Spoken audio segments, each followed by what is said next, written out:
Cerca Teleeuropa sul tuo Play Store o Apple Store e scarica la nostra app.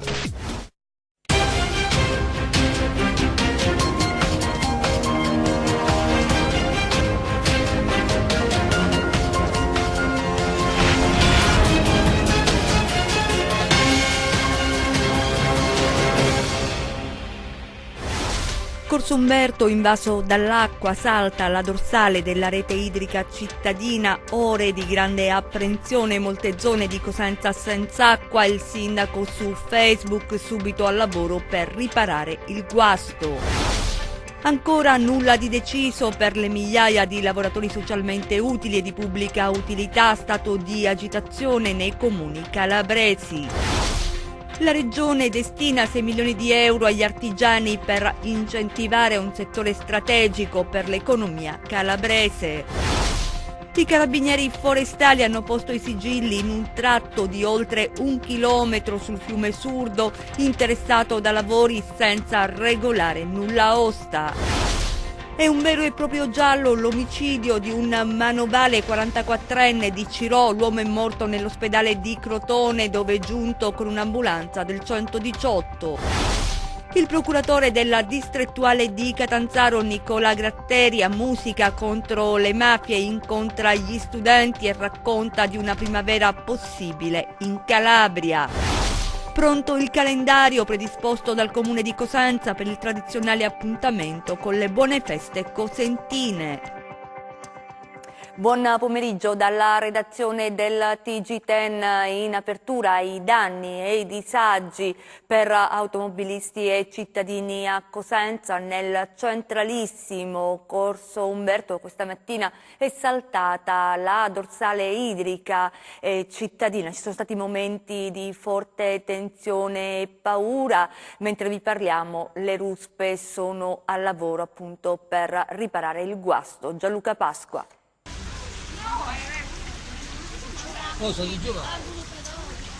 Ecco le immagini di Corso Umberto a Cosenza, poco dopo l'apertura della voragine al centro del manto stradale. L'arteria questa mattina, poco dopo le 9, era trafficata come al solito e nulla, o quasi, lasciava presagire quanto sarebbe accaduto.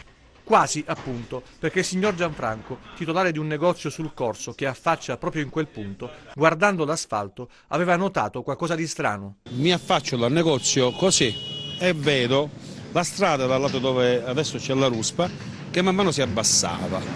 Una cosa stranissima, la vedevo subito ed usciva piano piano poi un po' di acqua. Non so se me l'è capitato di avere questo sentore qua. Mi metto in mezzo alla strada e chiamo tutti, i vigili, i carabinieri, i pompieri, tutto. Ovviamente forse si pensano che sono un pazzo, no? Perché mi metto a gridare, sta per succedere qualcosa, mi metto in mezzo alla strada e cerco di fermare il traffico. Un camion è passato con violenza, è andato via. Questa macchina che è rimasta lì mi ha scansato ed è stata la mia fortuna, tra virgolette. Perché? Perché come è arrivata la macchina da sotto è successo il finimondo, da sotto come, non so se è presente un film di orrore. È una botta, è tutto all'aria, mi ha salvato la vita quella macchina. L'autovettura che transitava in quel momento è stata sollevata dalla forza dell'acqua. Le auto circostanti sono state investite da spruzzi di fango e pietre. Alcuni passanti hanno perso l'equilibrio a causa dello spostamento d'aria, finendo a terra. Il corso è diventato un fiume di acqua potabile. Un'esplosione completamente, con dei pezzi di gente che cadeva qua, persone che cadevano, e mi è andata proprio bene. Ringrazio il Signore che mi ha mandata bene. Il sindaco Mario Chiuto, sentiti i tecnici, ha spiegato sui social cosa ha causato la voragine, una rottura di una dorsale principale della rete di distribuzione idrica, e ha annunciato l'immediato inizio dei lavori di ripristino della tubatura. È stato necessario sospendere l'erogazione idrica dai serbatoi di via De Rade e del Merone per diminuire la pressione iniziale a scavare. L'avvertenza dei lavoratori socialmente utili e di pubblica utilità. Abbiamo seguito la settimana scorsa la vibrata protesta di Lamezia, lo ricorderete, prima l'occupazione dello scalo ferroviario, poi in serata dell'aeroporto l'incontro dei sindacati con il ministro Lezzi, poi la decisione di mantenere lo stato di agitazione però ritornando nei propri comuni. Al momento è proprio questo questa la situazione, quella cioè di una protesta che è continua e dell'attesa di questi precari di un provvedimento da parte del governo. Sono ore davvero di grande preoccupazione per 4.500 famiglie in Calabria. Noi dovremmo essere collegati con Mendicino. Mendicino è uno dei comuni, come tanti altri in Calabria, che grazie al lavoro dei lavoratori socialmente utili e di pubblica utilità riesce a garantire i servizi. Anna, insomma, continua questo stato di agitazione, qual è la situazione e poi ci sono nel calendario nuove proteste?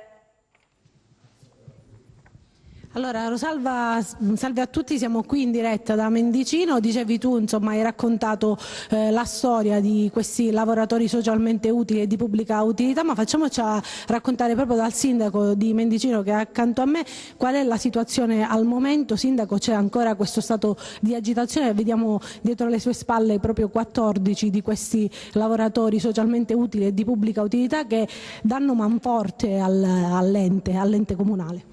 I lavoratori LSU e LPU sono certamente fondamentali per il lavoro che si svolge nei comuni calabresi. Noi come ANCI, quindi come sindaci calabresi, come amministrazioni comunali, in questi anni abbiamo cercato di dirlo a chiare lettere che occorre arrivare alla conclusione di un percorso lungo negli anni che finalmente qualche anno fa, questo è il terzo anno, grazie anche alla Regione Calabria e al Governo nazionale, ha portato alla contrattualizzazione di questi nostri lavoratori. A Mendicino ne abbiamo 13, così come in tutti i comuni calabresi ce ne sono tanti, come vedete svolgono tutti i tipi di attività che ci sono in un ente locale, in un comune, alcuni fanno gli operai, altri fanno gli ausiliari del traffico, molti lavorano negli uffici, fra anagrafe, tributi, area finanziaria, area tecnica, quindi hanno un valore importantissimo. Speriamo, ci auguriamo che il Governo nazionale, su proposta di emendamenti che vengono dalle opposizioni, ma anche su impegni presi dai parlamentari appunto che sono in maggioranza, dopo varie settimane e vari mesi di agitazione possano, diciamo, mettere fine, accettando queste proposte, e rispondere sì alle due cose che noi chiediamo. Le cose che chiediamo noi, i lavoratori, i sindacati, insieme, tutti insieme, la Calabria, sono essenzialmente le deroghe normative, perché anche avendo i soldi, senza queste deroghe normative noi non potremmo assumere queste persone definitivamente. Prima richiesta. Seconda richiesta, che il plafond finanziario che in questi anni era stato messo in bilancio, nel bilancio dello Stato, venga stabilizzato, reso stabile appunto per sempre, per i prossimi anni. Solo attraverso queste due diciamo, richieste accolte dal Governo nazionale queste persone escono definitivamente da un percorso di precarietà e avranno finalmente diciamo, un percorso di vita tranquillo, loro, ma anche tutti i comuni calabresi, perché se togliamo i 4.500 lavoratori ai comuni calabresi domani mattina avranno difficoltà ad assicurare i servizi più essenziali per i cittadini. Ecco perché noi come ANCI, io da sindaco con tutti i miei colleghi sindaci, abbiamo fatto una grande battaglia. Giovedì c'è un appuntamento importante. Giovedì pare ci sia un nuovo appuntamento importante in Parlamento, ordine del giorno di parlamentari di varie forze politiche che in questi anni, devo dire, alcuni di loro hanno portato avanti tutto questo percorso fra Roma e Catanzaro, e con noi comuni, i sindacati e i lavoratori accanto a loro. Speriamo appunto che la Calabria venga valorizzata appieno e non vengano mortificate queste persone che da anni lavorano diciamo, nei nostri comuni. Altrimenti, sindaco, cosa accadrà secondo lei? Ma non le voglio rispondere a cosa cosa accadrà, perché non deve accadere nulla di negativo. La Calabria ha una richiesta e questa richiesta deve essere accolta dal governo nazionale, perché è una richiesta di buonsenso. 4.500 persone da 20 anni lavorano nella pubblica amministrazione calabrese, locale calabrese. Diciamo, questo lavoro deve continuare perché ormai è partito, ci sono dei diritti acquisiti e noi quindi questo chiediamo al governo. Io spero che non dovremo andare tutti i sindaci calabresi, tutti i sindacati, tutti i lavoratori, il Presidente della Regione, tutti insieme davanti al Parlamento. Se sarà così vorrà dire che ci andremo. Sì, Rosalba, io devo farti sentire anche uno di questi lavoratori. Sì, però velocissimamente perché abbiamo un minuto, poi ricordiamo che ci sarà un successivo collegamento alle 15 con voi, quindi velocissimamente sentiamo la voce di un lavoratore e poi insomma chiudiamo. La voce solo veloce, velocissima, sì, di uno di questi lavoratori che insomma giornalmente lavorano proprio per mettere tanti non si ferma la lotta dei Comune di Mendicino. Niente, noi chiediamo soltanto che sono 20 anni di precariato e vogliamo la stabilizzazione, tutti quanti abbiamo famiglia, ricopriamo tutte le cose degli uffici e niente, questo. La stabilizzazione perché siamo stufi, 20 anni. No, non ce la facciamo più. Altre storie, Rosalba, le racconteremo subito dopo nella trasmissione approfondimento dopo il nostro telegiornale. Grazie Anna, quindi restate con noi per questo ulteriore approfondimento subito dopo il TG e lo avete sentito, uno dei lavoratori socialmente utili e di pubblica utilità di Mendicino, da 20 anni precario. Chiediamo serenità, stabilizzazione, è la richiesta che arriva da tutti i lavoratori socialmente utili e di pubblica utilità della Calabria. Stessa richiesta arriva da Gioia Tauro, il servizio che vi faremo vedere arriva proprio da Gioia Tauro, anche lì c'è mobilitazione, anche lì lo stato di agitazione in municipio. Vediamo.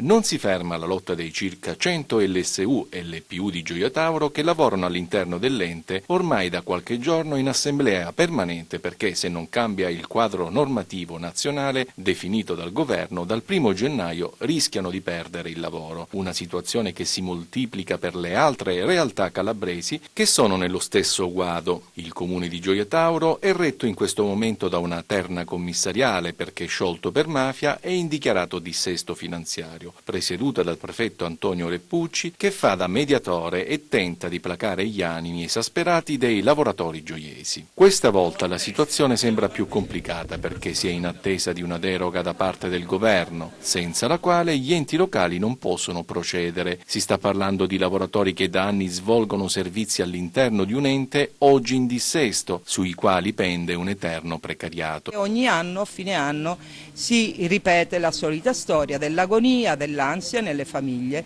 del rinnovo per il prossimo anno. Nei giorni scorsi i lavoratori socialmente utili hanno ricevuto parole di pieno sostegno da parte del Presidente della Regione Calabria, Mario Oliverio. La Regione, ha evidenziato il Governatore, è al loro fianco. Dal 2015, ha spiegato il Presidente della Regione, abbiamo avviato un processo di contrattualizzazione per gli oltre 4.500 LSU e LPU calabresi perché abbiamo conquistato con il governo precedente un fondo di 50 milioni di euro nel bilancio dello Stato, a cui sono stati aggiunti 30 milioni di euro da parte regionale. Si capisce perché 5.000 persone debbano trovarsi per strada dal 31 dicembre. Noi condurremo fino in fondo una battaglia affinché abbiano un lavoro dignitoso e stabile. La Regione punta sull'artigianato. Dopo l'approvazione della legge lo scorso febbraio arrivano gli incentivi, investiti 5.600.000 euro in un settore che è ritenuto strategico per l'economia calabrese. Vediamo. Sono gli artigiani la spina dorsale dell'economia calabrese e la Regione, dopo aver varato la legge, nel febbraio di quest'anno, la numero 5 per essere precisi, colmando così un vuoto, spiega l'assessore Russo, lungo 30 anni, incentiva le imprese con un bando le cui risorse ammontano a 5,5 milioni di euro. La partecipazione, è stato spiegato nel corso di un incontro con i giornalisti nella sala Oro della cittadella regionale, sarà resa possibile attraverso uno sportello gestito da Fincalabra. Abbiamo aperto lo sportello, quindi tutti gli artigiani possono presentare tramite le organizzazioni o tramite le banche la domanda per il contributo in conto capitale o in conto interessi rispetto agli investimenti che fanno. Crediamo che sia un momento molto importante perché noi abbiamo scelto gli artigiani perché crediamo che sia uno dei motori più importanti della Calabria. Mi permetto di ricordare che più del 9%, quasi il 10% di PIL della Calabria viene prodotto dagli artigiani. L'artigianato, ha evidenziato Oliverio, è il comparto più importante sul piano occupazionale nella nostra regione. Sono migliaia le aziende artigiane nelle quali oltre alla figura dell'artigiano c'è anche la presenza di migliaia di persone che trovano occupazione, che esprimono pienamente quelle che sono le potenzialità di questa regione che appunto vede nell'artigianato un comparto portante della sua economia. Le risorse, si tratta di una prima tranche, provengono rispettivamente 1.600.000 dal bilancio dell'ente, 4 milioni di euro dal programma di azione e coesione. Un tratto del fiume Surdo, siamo nel territorio di Rende, in provincia di Cosenza, è stato sequestrato dai carabinieri forestali. Queste e tante altre notizie nelle nostre brevi di cronaca.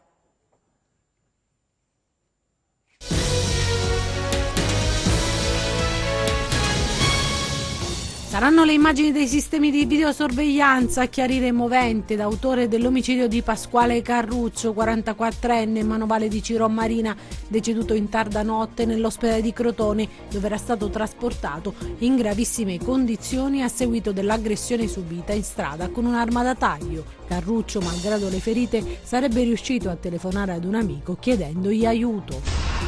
Evacuate le 2 famiglie coinvolte nell'incendio di ieri sera a Pedace, nel comune di Casali del Manco. Il rogo ha interessato un'abitazione del centro storico. L'incendio è originato da un phon adagiato sul letto. Le coperte avrebbero preso fuoco da una scintilla. Secondo quanto si è appreso, in casa era custodita una bombola di gas scoppiata durante le operazioni di soccorso. 1,5 chilometri del fiume Surdo nel Cosentino è stato sequestrato dai carabinieri forestali del comando provinciale in seguito a verifiche sui lavori in corso lungo il tratto che attraversa il comune di Rende, località Saporito e Linze. I militari hanno appurato che era stata estirpata tutta la vegetazione, elemento importante per l'ecosistema fluviale. I forestali hanno quindi sequestrato oltre 1,5 chilometri del fiume e l'intera area a carico di una ditta edile che operava in appalto per il comune rendese. La polizia di Cosenza ha arrestato un 27enne e un 50enne in flagranza di reato, il 50enne per rapina aggravata, il secondo invece per detenzione ai fini di spaccio di sostanze stupefacenti. In merito all'arresto per rapina, i poliziotti giunti sul posto hanno notato un giovane che, corso in aiuto di un'anziana signora, cercava di trattenere un uomo che si era reso responsabile di uno scippo ai danni della stessa. L'intervento tempestivo degli agenti ha fatto sì di bloccare tempestivamente il malvivente e di recuperare la borsa della vittima.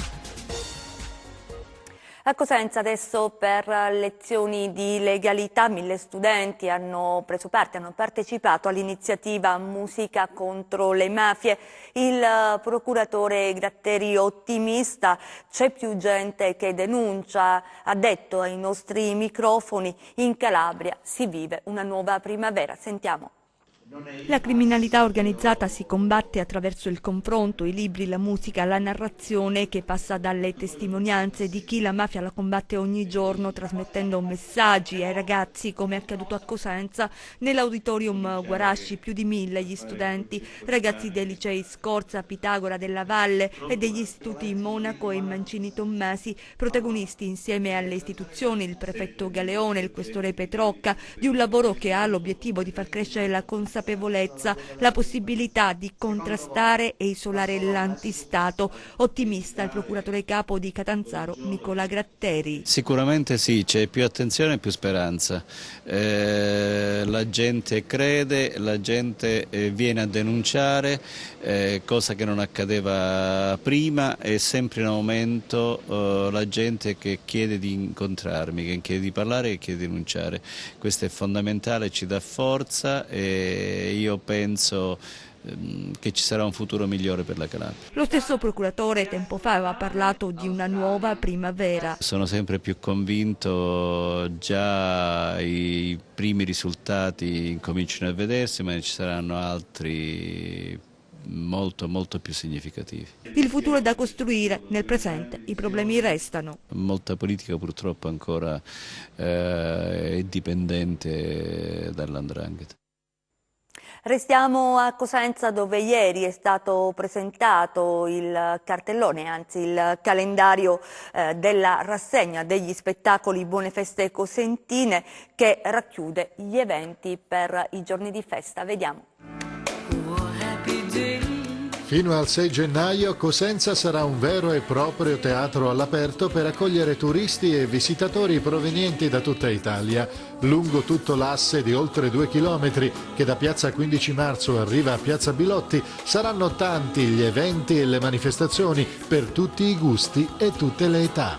La cosa più interessante è che, come sempre, è un calendario scritto a più mani, non solo del comune, è anche un calendario scritto proprio a 4 mani con la città, con le associazioni, con tutti coloro i quali hanno voluto collaborare, e chiunque ha avuto un'idea ha avuto la possibilità di presentare la sua idea e di venirla validata dal comune.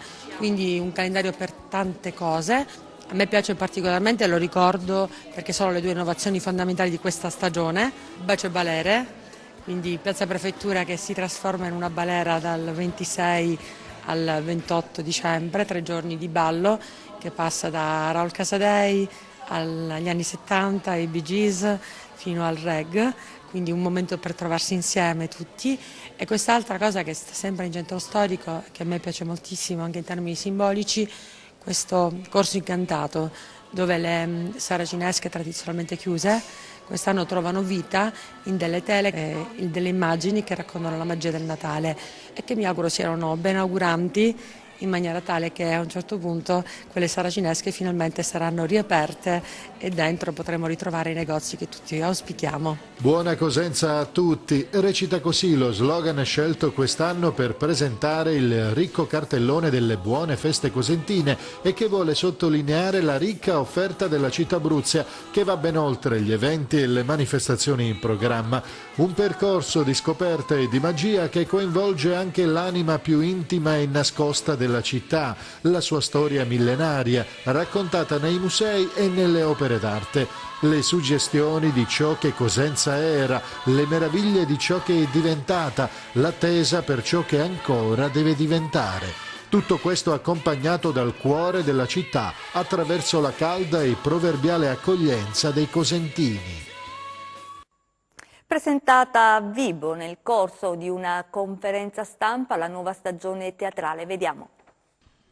Una serie di appuntamenti tra gennaio ed aprile con un'anteprima straordinaria il 30 dicembre che vedrà di scena uno dei gruppi gospel tra i più apprezzati negli Stati Uniti. Nomi del calibro di Paola Quattrini, Giuseppe Pambieri, Cochi Ponsoni, Erika Blanchi ed ancora Biagio Izzo, Lella Orena, Melania Giglio, giusto per citarne alcuni. A Vibo Valencia, sotto la direzione artistica di Maria Teresa Marzano, ritorna il Grande Teatro, riconfermando la formula dello scorso anno che alterna commedie e concerti grazie alla collaborazione con il Conservatorio di Musica Torrefranca. Sì, mi sembra un bel cartellone, anche quest'anno ce l'abbiamo fatta, diciamo, a fissare ogni appuntamento. Una bellissima anteprima il 30 dicembre col gospel e poi insomma il cartellone mi sembra di tutto rispetto. Mettiamo in evidenza quelli che saranno i punti di maggiore attrazione. Beh, io credo che già dal primo spettacolo Quartet si capisce un po' la qualità di tutta la rassegna, ma direi che poi a seconda dei gusti personali, ma credo che ogni spettacolo abbia il suo perché. Noi riusciamo complessivamente a incontrare tutti i gusti dei cittadini. Dicevamo da gennaio ad aprile quanti appuntamenti? Abbiamo 6 spettacoli in cartellone più l'anteprima del gospel e un fuori abbonamento perché faremo un omaggio a Sergio Endrigo. Soddisfatto il sindaco Elio Costa, che sottolinea gli sforzi compiuti a causa delle ristrettezze di bilancio per garantire il tradizionale appuntamento con il teatro, considerato un necessario momento di crescita culturale della città e dell'intero territorio. Le grandi difficoltà nelle quali versa il comune di Vibo Valencia, che non sono state completamente superate, a volte impediscono che possano essere fatte delle attività o svolte delle attività che la cittadinanza si aspetta. Io penso che probabilmente noi in questi pochi anni che siamo stati abbiamo cercato di porre in risalto come la cultura sia espressione, sia l'unica vera espressione della crescita di una determinata città. Se non c'è cultura, la città non potrà assolutamente crescere. Chiudiamo con le previsioni del tempo.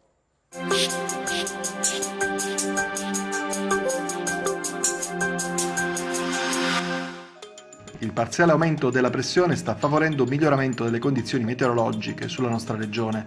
Ciononostante sarà una tregua effimera poiché già dalla giornata di mercoledì è atteso un nuovo peggioramento che, associato al calo delle temperature, favorirà nevicate al di sopra dei 900-1100 metri su Pollino e Sila e a quote più elevate su Aspromonte. Tuttavia la fase più intensa si avvertirà maggiormente da giovedì con quota neve in rialzo a causa del nuovo aumento delle temperature. Ma diamo uno sguardo al tempo previsto sulla Calabria per le prossime ore. Oggi cielo generalmente da poco a parzialmente nuvoloso, senza fenomeni degni di nota. Temperature in calo di alcuni gradi. Domani al mattino cielo generalmente poco parzialmente nuvoloso ovunque. Nel corso della giornata deciso aumento della nuvolosità con piogge sparse, localmente anche di forte intensità e con possibili nevicate al di sopra dei 900-1100 metri su Pollino e Sila. Su Aspromonte sopra i 1200-1400 metri. Quota neve in rialzo nel corso della notte. Analizziamo lo stato di mari e venti. Oggi molto mosso il Mar Tirreno con venti moderati dai quadranti occidentali. Mosso il Mar Ionio con venti in direzione settentrionale. Domani mosso il Mar Tirreno con venti deboli in direzione occidentale. Poco mosso il Mar Ionio con venti deboli in direzione settentrionale. Prima di salutarci vi ricordo il nostro sito web www.meteoincalabria.it e la nostra pagina Facebook Meteo in Calabria. È davvero tutto, ci fermiamo qui, grazie per essere stati con noi, vi auguriamo un buon proseguimento.